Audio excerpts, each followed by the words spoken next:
আমি একটা গল্প বলে শেষ করবো। আমরা জানাই সকলে একটা আর পুজো যাচ্ছেন, হঠাৎ করে আসে বাসের স্টার্ট বন্ধ হয়ে গেছে, গিয়ার বন্ধ হয়ে গেছে। ড্রাইভার বললো যে বাসের গিয়ার বন্ধ হয়ে গেছে, সকল নামুন। সমস্ত প্যাসেঞ্জার নেমে গেলেন।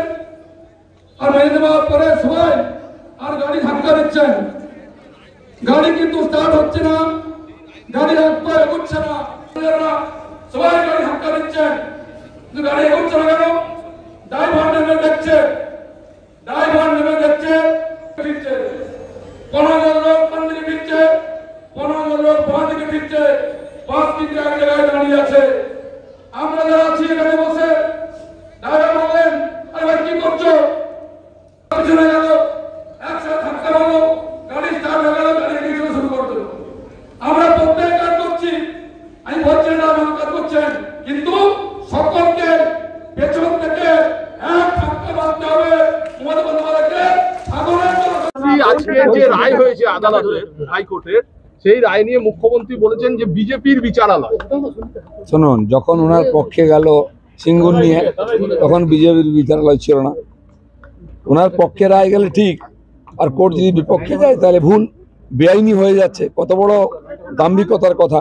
আপনার নেতারা চুরি করছে, বাড়ি থেকে সিবিআই ইডি টাকা বার করছে, আপনার নেতারা বোম ফাটাচ্ছে, এনআইএ এসে ধরছে ওদেরকে দেশবিরোধী কাজের জন্য। আপনার নেতারা কমপক্ষে 3000 কোটি টাকা এই শিক্ষক কেলেঙ্কারিতে তুলেছে, আর তারপরে অযোগ্য লোকেরা পরীক্ষা দেয়নি, খাতায় লেখেনি, লোকেদের চাকরি দিয়েছে। ফলে প্রায় 13 লক্ষ লোকের জীবন নিয়ে চিনিমিনি খেলেছে। আর এই যে 25-26 হাজার যারা চাকরি গেল, তারা তো বেআইনিভাবে টাকা দিয়েছে। মমতা ব্যানার্জি বলছে সুপ্রিম কোর্টে যাবে, যেতেই হবে, টাকা দিয়েছে ওরা। তাদের দেখাবেন লড়ছি, কিছু করতে পারবেন না, দেখাবেন তোমার তার নেতারা টাকা নিয়েছে, তাদের জন্য দৌড়তে হবে সুপ্রিম কোর্ট। ইউএনএতেও যেতে পারেন উনি, কিচ্ছু হবে না। 10 লাখ চাকরি রেডি আছে নাকি? সে তো অনেকদিন ধরে বলছেন, কোথায় রেখেছেন 10 লাখ চাকরি? 1 লাখ দিয়ে দিতেন, তাহলে তো এমনি নির্বাচন পার হয়ে যেত। কিছুই নেই, ওনার ডায়লগ আছে। এখন পেঁচে পড়েছেন, ওনাকেও জেলে যেতে হবে।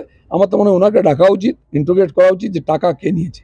প্লাস এই যে 26,000 লোকের চাকরি টাকা ফেরত দিতে হবে বেতনের 6 সপ্তাহের মধ্যে, কোথেকে টাকা আনবে?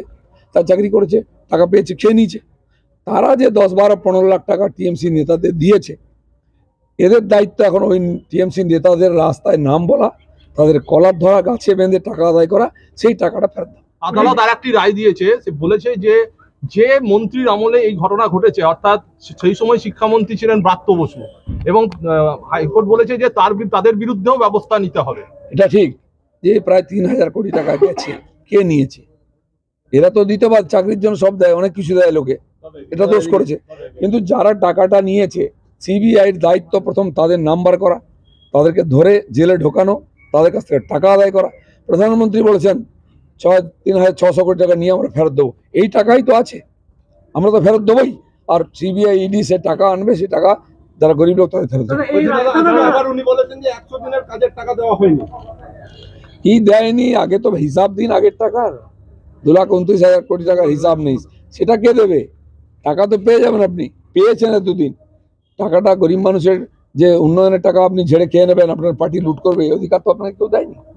দাদা, উত্তরবঙ্গে মুখ্যমন্ত্রী গতকাল উত্তরবঙ্গের শেষ প্রচারে গিয়ে বললেন যে বিজেপি আমাকে মারার ষড়যন্ত্র করছে। এবার কেন্দ্রীয় বাহিনীর বিরুদ্ধে আঙুল না না, শেষ অস্ত্র এটা। আমি মহিলা, আমি অসহায়, আমাকে টার্গেট করা হচ্ছে, আমার ভাইপোকে মারার চেষ্টা করা হচ্ছে।